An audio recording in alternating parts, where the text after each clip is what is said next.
Gen Z தலைமுறையை குறிவைக்கும் கட்சிகள் யாருக்கு சாத்தியம், யாருக்கு சவால்? பந்தயத்துக்கு நாங்க வரலாமா? தாராளமா. இவனை தவிர யார் வேணாலும் வரலாம். 2 அணிகளாக பிரிந்து தங்களுடைய கருத்துக்களை முன்வைக்க இருக்கின்றனர். பாய்ஸ் நல்ல ஆக்ஷன் பிளாக் மாட்டிருது.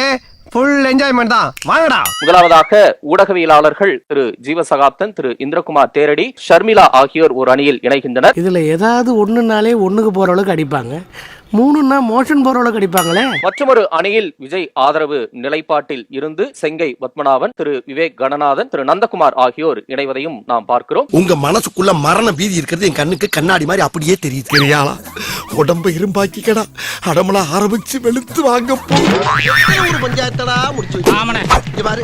நமக்காக அம்பட்டு போலும் புள்ள குட்டியோட வெயில்ல காத்து கிடக்குறாங்களே.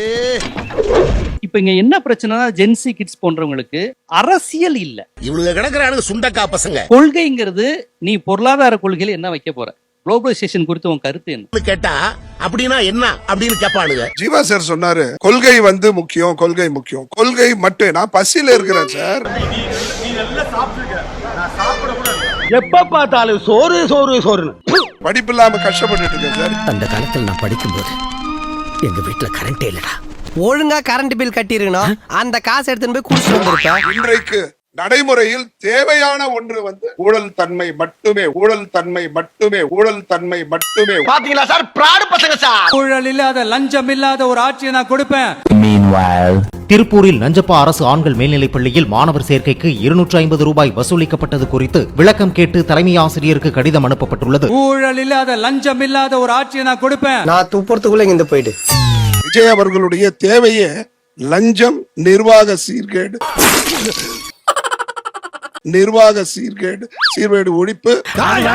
நீ ஒண்ணும் சொல்ல போ. ஐநார் ராகேந்திரன் நீ பெரிய பட்டியல போட்டார். 23 நாள் என்ன பண்றாங்க, என்ன கீழ்ச்சாங்கன்னா. டேய், இந்த உன் தளபதியோட 1 மாசம் ஆட்சி சாதனை நீயே படிச்சு சொல்லு. அதான் சொல்றேன்.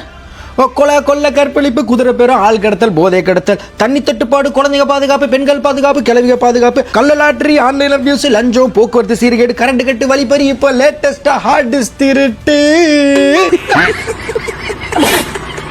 இப்ப கூட திமுக இருந்து எல்லாமே இப்ப ஜென்சின்னு ஒரு அறிவாலயத்துல ஒரு கூட்டம் போட்டாங்க. ஆமா, இப்ப என்ன அதுக்கு? திமுக இதுவரைக்கும் நடந்த வேற அரசியல் கட்சி கூட்டங்களுக்கும் அறிவாலயத்துல நடந்த ஜென்சி கூட்டங்களுக்கும் எந்த வித்தியாசமும் இல்லை. அது டிஎம்கே மீட்டப் தானே, அப்ப அப்படிதான் இருக்கும். ஐயோ மகனே, அத பத்தி யோசிக்கவே இல்லை. இவா கூட ரொம்ப சொன்னாரு, கொள்கையே இல்ல சார் அவங்களுக்கு. சார் அவங்க தான் சார் ஜென்சி. முட்டா பையில சார், அவங்க எல்லாம் அறிவியட்ட பயில சார். இவங்க போற ஊசி போட்டு கொண்டு வரணும், ஊசி போட்டு கொண்டு கடல் வெளியே போட்டணும். இவங்க இந்த பூமிக்கு தேவையில்லாத எக்ஸ்ட்ரா. இந்த மொழிப்பற்று, மதப்பற்று, ஜாதி பற்று இதெல்லாம் முடிவே கிடையாது. நீங்க சொல்லக்கூடிய மொழிப்பற்று, இனப்பற்று, மதப்பற்று, ஜாதி பற்று, இது 4 ஒண்ணான்னு கேட்கிறேன். அவ்வளவுதான். 4 ஒண்ணுன்னு சொல்லல. அப்புறம் ஏன் அதை சொன்னீங்க? எம்எல்ஏ வெளிப்படையாக வாக்குமூலம் கொடுத்திருக்காங்க. 2000 ரூபாய் கொடுத்து ஓட்டு வாங்கினேன்னு வாக்குமூலம் கொடுத்திருக்காங்க. தமிழ்நாடு முழுக்க இருக்கிற ஒவ்வொரு மாணவ மாணவிகளும் அவங்க பேரண்ட்ஸ் கிட்ட போய், அப்பா அம்மா இனிமே காசு வாங்கிட்டு ஓட்டு போடாதீங்கன்னு சொல்லி பாருங்க. ருக்கோ ஜரா, சபர் கரோ. தோல்விக்கான காரணம் ஃபர்ஸ்ட் மெயின் ரீசன் நம்ம சேலம் மேற்கு அவங்க ஆல்மோஸ்ட் எல்லா இடத்துலயுமே 100% அமௌண்ட் கொடுத்தார். 2000 அமௌண்ட் கொடுத்தார். 100% அமௌண்ட் கொடுத்தார். 2000 அமௌண்ட் கொடுத்தார். சொல்லியா என்னையா இது? ஏதோ சொல்றீங்க? தராசு கீழே காந்த ஒட்டணும் சொல்லவா, இல்ல இவர் அடிக்கிற கமிஷன் சொல்லவா, இல்ல உண்மையை சொல்லக்கூடாது என்ன மிரட்ட சொல்லவா? ஏதோ சொல்றீங்க, நான் எதுவும் சொல்ல மாட்டேன். 100% அமௌண்ட் கொடுத்தார். 2000 அமௌண்ட் கொடுத்தார். சொல்லவான்னா எல்லாத்தையும் சொல்லிட்டியே. புரியுதுங்களா? ஒரு ஜோதிடக்காரரை கொண்டு வர்றாரு, ஒரு நாள்ல தமிழ்நாடு தூக்கி அடிக்குது. அத வேற ஞாபகப்படுத்திட்டீங்க. நெஞ்சமெல்லாம் பொண்ணு அறக்கு தம்பி, மறக்க முடியல.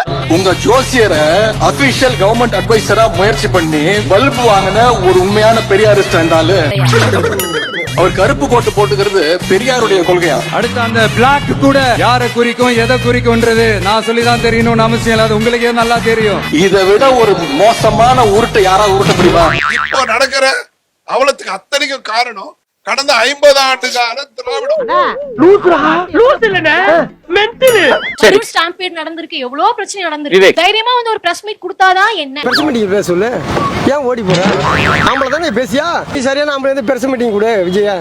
பாப்பா நாமளே கிடையாதுப்பா. இல்ல ஒரு பிரஸ் மீட் கொடுக்காம ஒரு வீடியோ வெளியிட்டார் இல்லையா? எத்தனை நாளுக்கு அப்புறம் சார்? எத்தனை நாளுக்கு அப்புறம்?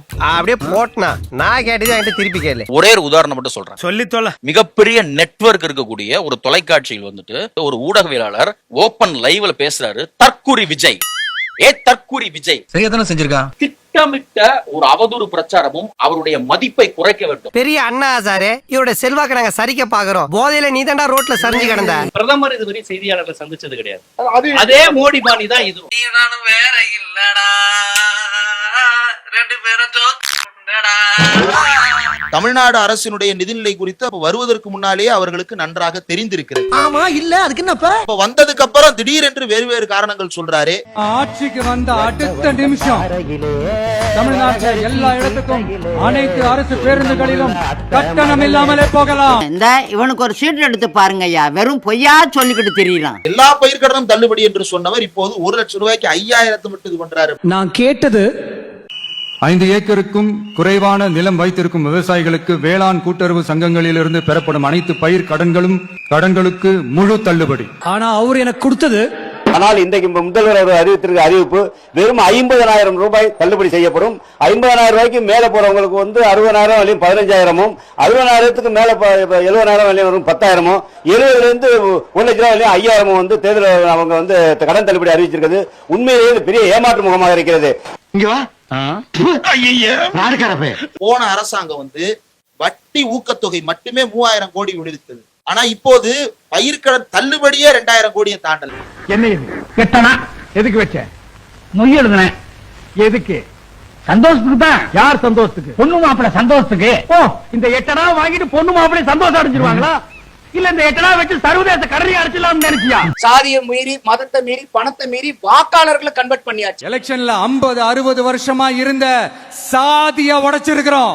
சாதியை பார்த்து இவர் எந்த வேட்பாளரையும் போடல அப்படிங்கிறார். அப்படி பாத்தீங்கன்னா ராதாபுரத்தில் நம்முடைய முன்னாள் சபாநாயகர் அப்பா அவர்களுக்கு எதிராக ஒரு கத்தோலிக்க நாடார் வேட்பாளர், காரைக்குடியில வந்து சரியா வந்து ஒரு மறவர் வேட்பாளர், தூத்துக்குடியில ஒரு பரதவர் வேட்பாளர், ஸ்ரீரங்கத்திலையும் மயிலாப்பூர்லயும் துல்லியமா ஒரு பார்ப்பன வேட்பாளர், சிவகாசியில வந்து 1/4 பங்குக்கு மேலாக இருக்கக்கூடிய நாயுடு ஜாதி வேட்பாளர், அதே மாதிரி நாகர்கோயில ஒரு சிஎஸ்ஐ நாடார் வேட்பாளர், அதே மாதிரி பத்மநாபபுரத்துல வந்து ஒரு நாடார் வேட்பாளர், அதே மாதிரி நாங்குநேரியில வந்து ஒரே நைட்ல ஓவர் நைட்ல ஒரு நாடாரை தேடி கண்டுபிடிச்சு சேர்த்து நாடார் வேட்பாளர் நாங்குநேரியில.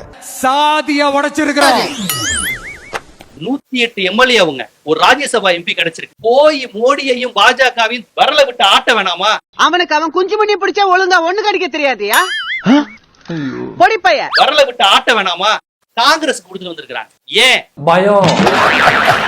ஏற்கனவே 2 அமைச்சர், இது போக ஒரு ராஜ்யசபா எம்பி, இன்னொரு எம்பி, எத்தனை எம்எல்ஏ? 5 எம்எல்ஏ வாங்கின காங்கிரஸுக்கு அள்ளி கொடுத்தாங்க. தென்னையில கிடந்தவனுக்கு திடுக்குன்னு வந்துச்சான் கல்யாணங்கிற மாதிரி.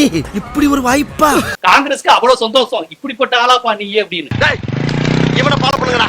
எந்தெந்த ரூட்ல போறானோ அங்கங்க ஆள் போடு. இவன்ட்ட ஈஸியா நான் கடை எழுதி வாங்கிடலாம்டா. பேக் அடிச்சிட்டான் பாத்தியா? நான் தான் சொன்னேன்ல பேக் அடிச்சிரேன். பேக் அடிச்சிட்டான் பாரு. இவன் தான் ரேவஸ்டியோட பயங்கரமா ஜம்ப் பண்ண முடியாது. ஸ்டார்ட் பண்ணு.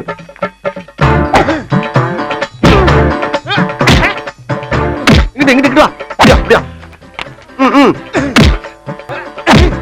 படைக்கலடி. மண்டல மட்டும் அடிச்சல குலக்கேசல உள்ள போடுவேன். சரியா? உங்க வீட்டு பிள்ளையா நினைச்சு எல்லாரும் என்னை மன்னிச்சிருக்க.